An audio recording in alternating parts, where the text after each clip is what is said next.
ఇక్కడ సిద్ధపడతారు, సిద్ధపడతారు. సంస్థలోనా,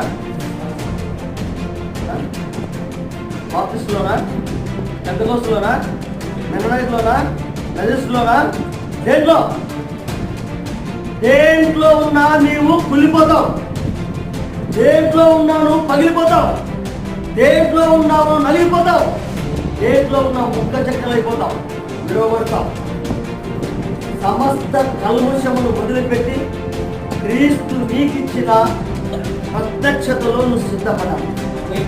ఆయన ఇచ్చిన పరిపూర్ణమైన వర్తమానం ద్వారా నువ్వు సంసిద్ధపడాలి.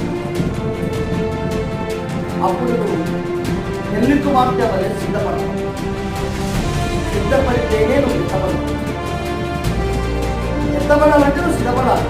అవునా? దేవుని స్తోత్రం కలుగునుగాక.